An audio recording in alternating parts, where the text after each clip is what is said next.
Welcome to Mock the Week. I'm Dara. The news this week. East Anglia has been rocked by a bird flu outbreak. Some of the poultry workers are so concerned about it that they've stopped having sex with the turkeys. The bird flu scare has come as a major blow to the turkey population, just as they were congratulating each other on making it through Christmas. In a disaster on this scale, it's all too easy to overlook the forgotten victims, the cranberry sauce manufacturers. There are plans to make the school curriculum more appealing to teenagers by introducing lessons with greater relevance. So, computer games will be followed by happy slapping and double drugs. It's been estimated that the 2012 Olympics will cost Britain 4 times as much as originally stated, rising to a massive £9 billion. That's a good start. 1 world record in the bag already. Letter bombs have been discovered at the offices of a speed camera company, a congestion charge company and the Vehicle Licensing Association. The police believe the bombs are the work of a disgruntled motorist and have narrowed down their list of suspects to everybody. A woman astronaut besotted with her colleague was accused of trying to murder a love rival. When she was arrested, the astronaut had 2 bin bags, some rubber tubing and a roll of gaffer tape. NASA are still trying to work out how she stole a complete shuttle repair kit. The male astronaut involved had only considered it a casual fling, a case of Roger and out. Joining me tonight are 6 of the country's top comedy performers: Andy Parsons, Joe Caulfield, Russell Howard and Frankie Boyle, Hugh and Rhod Gilbert. Welcome to the show.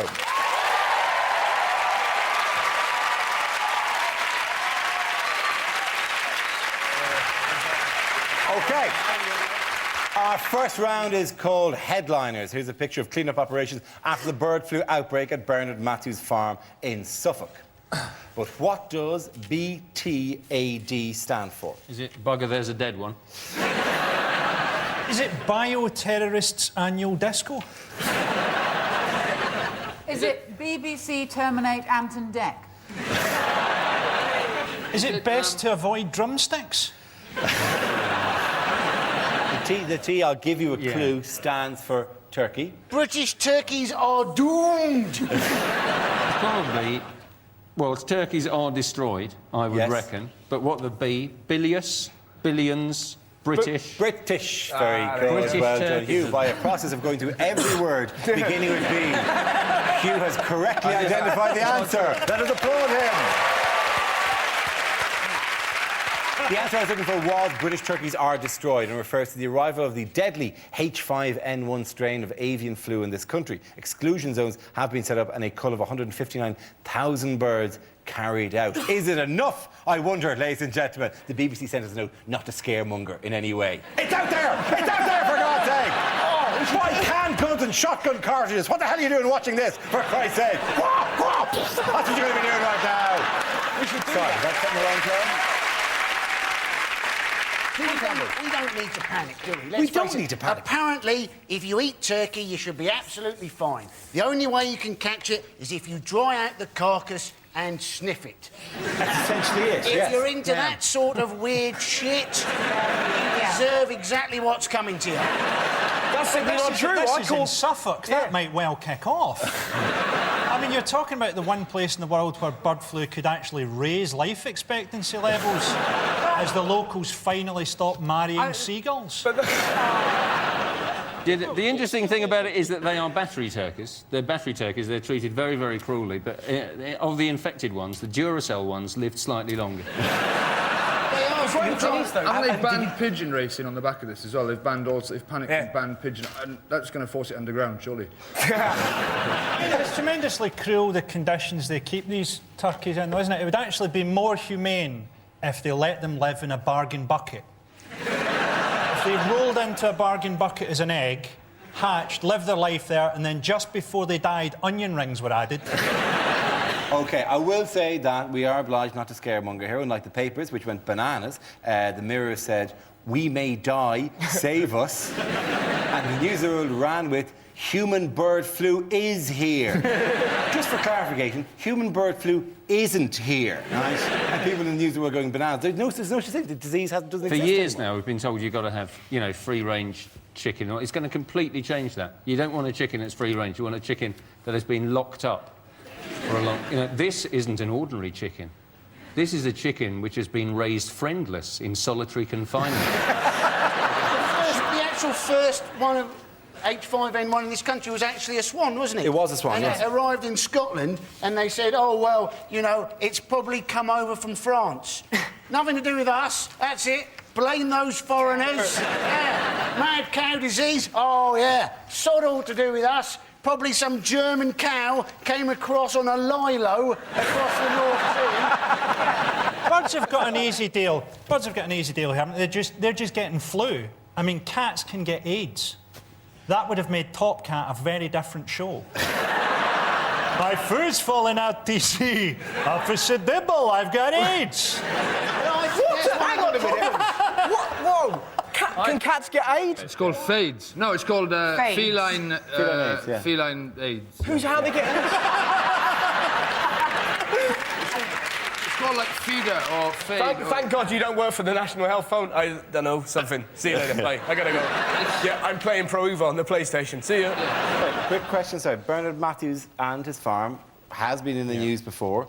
Do you remember the stories that were in the news for? Twizzlers. It was Twizzlers was one thing, yes. Jamie Oliver slagged off Twizzlers. And they invent turkey Twizzlers. What else? Do you remember what Oh, else? they played baseball with turkey. Oh, yeah, Played turkey baseball. baseball with turkey. Yeah. But Which is bad for a turkey's self-image. It's not a sport that suits them. to be Exactly. honest. They can't hold the bat. They can't field. If they'd mix the teams up even, like half human, half turkey, then you get Do you a think big... they got confused between the words base and based? I don't understand. To be honest, with the turkeys, I think they got confused between the word baseball and piñata, is how they got confused. What's pinata? Piñata is when you thump the shit out of a donkey on a road. It's a Mexican Is that an Irish thing? It's not an Irish thing, no. It couldn't be less of an Irish thing, piñata. Yeah. What? Well, hello, welcome to Ireland. It's a pleasure to have you here at the Shaughnessy Farm. Dara, that's cheeky. You're just doing it in a Mexican accent. I could just as easily say there's nothing more Irish than pinata. Welcome now, here we are, just about to beat the shit out of a donkey. See, that's an Irish game now. That offends me. It is if you do it. That kind of That's 'cause you're cheap, Mexican. excuse me, national stereotyping you're doing there just as wrong. And so do my cousins. Sorry. If this happens, and let's just broaden the healthcare system in general, do you think Britain's healthcare system will be able to cope with, you know, a mass outbreak of... It almost certainly not. Basically, we struggle with everything, haven't we? Everything we've ever had. You may have heard now that they've got this new worry about mad sheep disease as a follow-on from mad cow disease. The government have been doing research on sheep's brains for 5 years. Turned out recently that, in fact, they've been doing the research on cows' brains by mistake, and the research was worth jack shit. You'd have thought they might have spotted this, you know. Oh, have you got the sheep's brain? Yes. Mind you, it was a big sheep, black and white, went moo a lot. That's how mad it is. Lucky we did the research. Who's going to step in and save the health service then? Richard Branson. Yes, that's it. Is with Virgin Surgeries. He's moving into health on the basis that if you run a coach and a train company, you're going to understand waiting lists. Yes. How can you trust anything that Richard Branson does? What sort of arsehole tries to fly around the world in a balloon when he owns a bloody airline? But also, it's going to be exactly like Virgin Trains. They'll go, oh, you can't see the doctor, but we do have a replacement coach driver if you'd like to speak to him. He's got a thing now where people can pay $1 million to travel into space with him. I'd pay $3,000 just not to be stuck in a lift with the arse. He's also got I don't think it's with him, it's with his company. No, he's going up as well. On every flight, he's just going to sit... Stephen Hawking's going to be has agreed to be on it, or maybe Branson just turned his volume down. You want to go, don't you? Oh yes. Branson treated Stephen Hawking like a ventriloquist doll, did he? Oh, I want to go on the plane. I want to go on the plane. Don't put me back in the box. Don't put me back in the box. It's amazing, isn't it, what they can do with medicine these days? It's like that woman last week who gave birth to she was 67 years old. And you're thinking you don't really want to be a kid there struggling to walk, finding out that your parents are exactly the same condition. It's not going to be a struggle pushing it out at 67, though, isn't it? That baby's going to have spent the last 3 months bungee jumping. At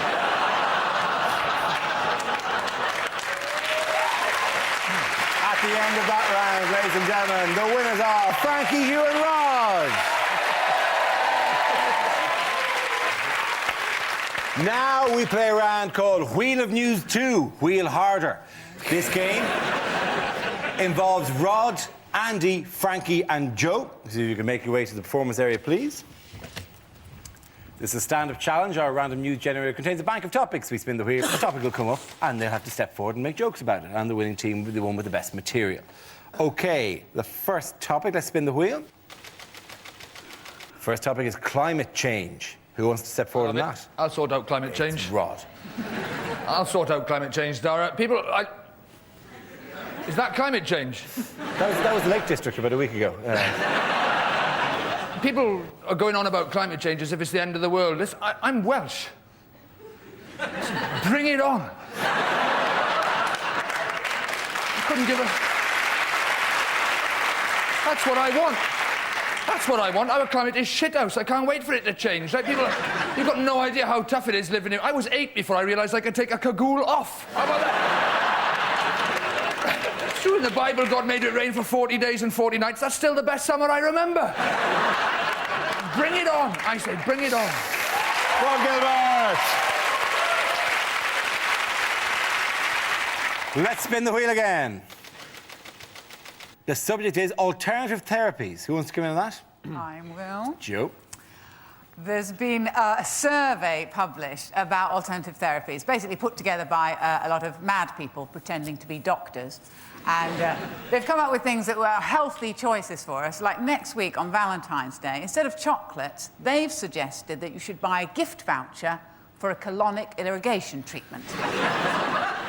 Because nothing says, I love you like a hose up your backside. Ladies and Joe Caulfield. Which leaves us with Andy and Frankie. The next topic is... it's terrorism. Andy's in like a shot. Now, Tony Blair has once again tried to justify improving our nuclear weapons because he says one of the reasons is he's worried terrorists such as Osama bin Laden might get hold of them. Now, once again, I think this is scaremongering. We know Osama bin Laden hasn't got a nuclear weapon because we haven't seen it on his videos. We know he's got a rifle and a donkey. I don't think we've got to worry until he's ditched the rifle and we see his donkey strapped with a cruise missile. Well done, Andy Parsons. Let's see what Frankie's been left with. That's crime. Crime looking a lot like bird flu there, but... yeah, they're going to bring in super Asbos. Now, I mean, Asbos already sounds too cool. Teenagers see it as a badge of honour. They should call them gay-bos or bender badges. I tell you, the TV show I'd love to see, CSI Glasgow. Well, they've done some preliminary tests and it looks like the intruder definitely did a jobbie on the carpets. We got this thing on DVDs now where they say DVD piracy funds the drugs trade. Funds the drugs trade. I don't know about you, but I reckon if you can't make money out of heroin, you're going to struggle in general. Oh, the problem with this crack cocaine is people can just take it or leave it. Thank God we're still selling the Harry Potters.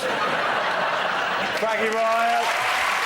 Your points in that round go to Frankie and Rhod.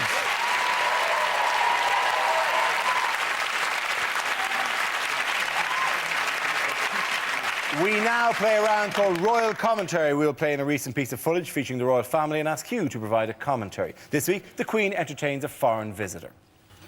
Well, there she is, Royal Majesty, Queen Elizabeth II, wearing white gloves as normal. People ask us why. Well, it's quite obvious, because later this evening, she's refereeing the embassy snooker. Well, why are they here? Well, they're here for this, the world's largest musical chairs competition. 353 chairs, 354 contestants. The table, of course, from IKEA, normally seats 12. It's in the catalogue as the Blomqvist. Oh, Jack Chirac is absolutely up for this competition. He loves it. And so is the Queen, but she's putting her glasses on. She's not letting the cheating French bastard get away with anything. The music provided by the Grenadier Guards with their version of Smack My Bitch Up. By the Prodigy. Well, the Queen now rising for the reading of the rules. The French will go clockwise, she says. The British will go anti-clockwise. It's very confusing, much as it was at Verdun. No ducking, no diving, no petting, no bombing, and no Prince Philip, you'll notice. He uses these occasions when he knows exactly where the Queen is to go off and sleep with someone younger and more attractive, or possibly shoot something, like a duck or an asylum seeker. In this instance, a cameraman. Look, he's fallen backwards. But don't worry, the paramedics will soon be here. Jacques Chirac now reads out the telegrams of apology from those unable to attend. Saddam Hussein would have loved to be here. Unfortunately, he fell through. And President Ahmadinejad, Desmond Tutu, and H from Steps can no longer be with us. This is quite boring. So much so that the man immediately below Jacques Chirac is having to burn his own face in order to stay awake. Well, they're finding... Oh, my eyes, he's saying. They find that... Well done, Hugh. This round is called If This Is the Answer, What Is the Question? On the board are 6 categories. Joe, which one would you like? Home news, please. OK, your category is home news. The answer is 10 minutes. What is the question? 10 minutes. Is that sobering up time for a budget airline pilot? Is it?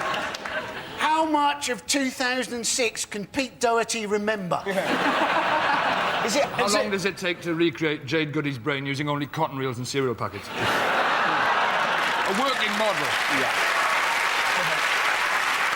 What is the life expectancy of an Iraqi greengrocer? What's the maximum length of time a man can tread water once he's been handed a hippo?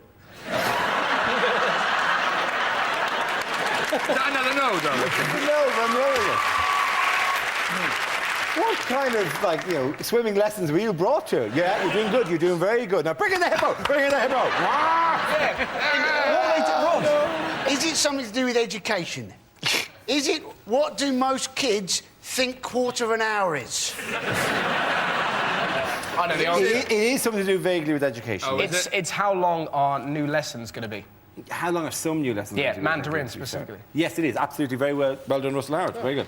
Now, the question I was looking for is how long might some lessons now last under proposed secondary school reforms? These are the radical proposals from the Qualifications and Curriculum Authority to combat pupil disaffection by revolutionising school timetables and teaching methods. Does anyone really care about pupil disaffection? Well, do you know, is there any generation that didn't have... I don't like this. Do you know, at school, I mean, working towards excellence does depend on the pupils, but we had a bloke at my school who, when they marked A-levels, you used to get A, B, C, D, E, O, F. Those were the grades, right? The first time... Took his A-levels twice. The first time round... Why did you get an O before the F? Well, because it was an O-level pass and then a fail. So but the first time round, he got 2 O's and an F. He retook them, he got 2 F's and an O. And he was delighted because he could spell F off with his A-level results. But it's amazing. See, that's the kind of kids you're working with. But that's all you do at school. We had a maths teacher called Mr. Winter, and he had a comb over, right? And we used to play a game called Tilt the Wig. And the aim was to get him so angry that his hair would flap down by one side. And you cannot get told off by a grown man whose hair is flapping to... It's the most fun. It's like when you go 10-pin bowling with your mates and they go and get a drink and you fiddle with their name. They come back, they bowl, they get a strike, they turn to celebrate, and above them in flashing letters it just says, I touch kids. It's that level of giddy joy, you know? Totally oblivious to the fact that... This is part of the new proposals, isn't it, that they have things like 10-minute classes to shake up education and they have they combine subjects and stuff like that. It is genuinely a proposal that you would get different teachers to add it. And the one suggested by the man from the Qualifications and Curriculum Advisory Board, whatever it is, was that perhaps the PE teacher could come around and tell you about great historical example of sporting figures and their leadership. Which is Could there be a worse idea? I mean, you're sitting station. there as a history teacher trying to tell people about life in the trenches in the First World War. A guy comes in a tracksuit and starts going on about the life of Graham Souness. I think they combine religious education and biology, so then you'll know where babies come from, but you'll also know it's a sin and dirty and bad. The other suggestion was, they were saying, weren't they? One of the examples was anatomy, where you could have your science teacher and your PE teacher giving the lesson together. The danger then, isn't it, if you forget your Bunsen burner, you know, you may have to do the whole lesson in your pants. The whole scheme seems to be, what else can we get the PE teacher to do? Well, they're not also introducing they're trying to introduce new things, like you can do archery and skateboarding, apparently, in schools. And what's going to happen there is you're just going to get a whole new type of drive-by shooting. That'd be great. Mothers of gang members pleading for quivers to be taken off the streets. It is. But you shouldn't be able to hear the roll, pat, roll, pat. The one foot down. Oh my God! Quick, duck! There was an example given actually of many of the new sports, and they suggested skateboarding and golf. As if there's, you know, in a Venn diagram, just to bring maths into this, a Venn diagram that includes kids who skateboard and kids who play golf. There was no intersection there at all. I was thinking you were saying it was skateboarding while golfing. No. Like, that's brilliant. That's like sort of council house polo. That's a fantastic idea, isn't it? All these new sports are because Blair thinks our kids are too fat. Isn't it? That way they eat too much sugar and too much salt and too much fat and stuff. And I read a really frightening thing the other day, that if you leave a fat kid in a glass of Coke overnight... You can finish that one off yourself, to be honest. Well, their proposal for fat kids at school is that they give them dance lessons. They're not going to have the concentration for that, are they? Everybody do the mashed potato. Ooh, mashed potato! The thing is, if they're saying, oh, well, how do we get children to learn? Make them. Yes. Make them learn. Combine algebra with a beating. You know? I love the new subject. It's just designed to make parents feel even more stupid, isn't it? Oh, yeah, It's it'd be great, You know, can you help me with my Mandarin homework? Oh, yes, dear. It's like a small orange, a bit like a satsuma. People were saying, oh, well, it's stupid. You know, what's the point of any of our kids learning Arabic? But it could be quite useful, couldn't it? For instance, if you were sat on the tube and two people in front of you were speaking Arabic, it would make you a little more relaxed about what they had in their bag. or not. It'd be good if it was Arabic phrases that you could really use when you're travelling in the Middle East. That's a very sharp sword. Why are you videotaping this? Where's the nearest marketplace? Good, I'll head in the opposite direction. Basically, these education proposals, you know, they've been upsetting teachers. And you don't want to upset a teacher, do you? Very easy to upset a teacher. All you've got to do to upset a teacher is go, ooh, you've got long holidays. They don't like that, do they? And then, if you continue with that with, oh, and you finish at 3:30. Oh, they're livid, aren't they? Oh, I've got me marking. And primary school teachers, they don't like it. If you go to a primary school teacher, and how old are they? You teach 7-year-olds. That's all right. You don't have to know anything, do you? If you can tie your own shoelaces, they think you're a genius. Primary teaching isn't a job. What, you're teaching little kids to do paintings out of seashells and glitter? That's what they'd have done if you weren't even in the room. They've been teaching 6-year-olds philosophy in Scotland, haven't they? Did you see this? Yes, there is a borough in Scotland that has put Socratic dialogue, all the major philosophical questions, on the curriculum for primary school children. You don't want to be... When you're like 6, you want to just be farting under your arm, you know, blowing bubbles in milkshake, just going, ah... I heard Do you want to do a that. potato print? I might not even exist. At the end of that round, the points go to Russell, Joe and Andy! Now we come to our final quickfire round called Scenes We'd Like to See. This is for everyone, so if you can make your way to the performance area, please. I'll call out ideas for scenarios we'd love to see, and the performers come in with their suggestions. The first subject is unlikely things to hear on Comic Relief.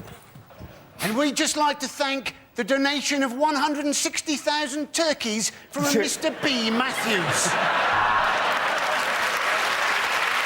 Remember, tonight isn't all about comedy. Here's Ben Elton.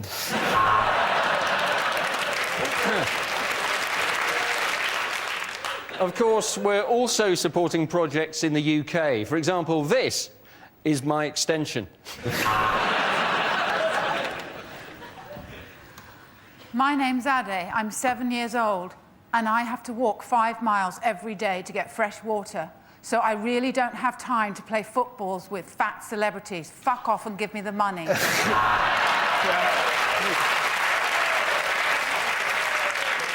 Right, here's one for you. 3 Ethiopians walk into a bar.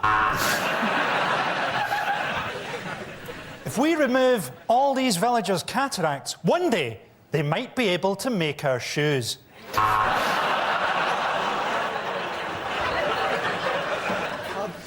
Yeah, I don't believe it either. Some of those kids are fatter than I am.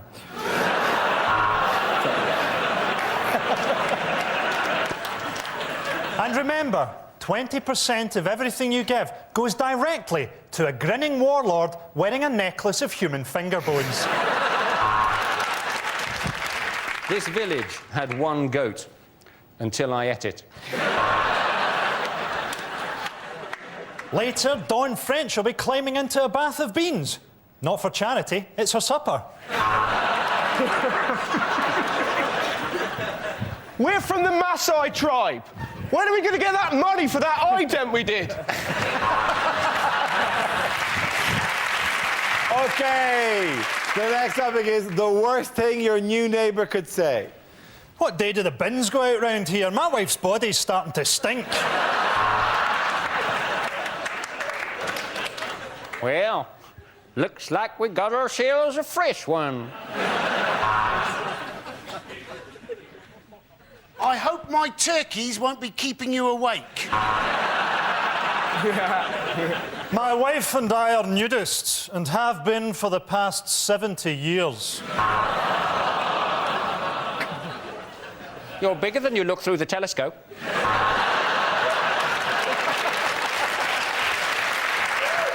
Welcome to the street, or as we like to call it, the cul-de-sac of Christ. Do you like the music of... What the?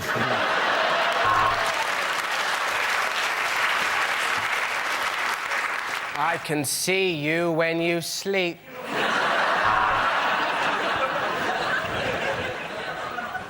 Yes, that's right. The wife breeds Rottweilers, the children in a brass band, and I'm a paedophile.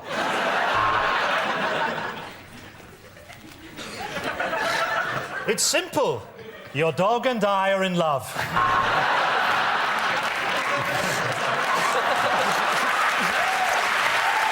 That's it, ladies and gentlemen. The winners of that round are Frankie, Hugh and Rhod. Sit down, everyone.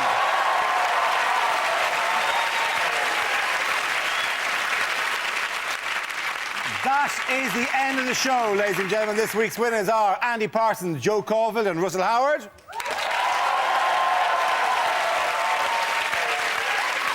Commiserations to Frankie Boyle, Hugh Dennis and Rhod Gilbert. Thank you for watching. Good night. The next chance for mockery will be on Monday, the 19th of February, usual time, 10 o'clock here on BBC Two. And tomorrow, arch satirists Paul Merton and Ian Hislop in Room 101, also at 10. There's more comedy for you right now on BBC Three with Man Stroke Woman.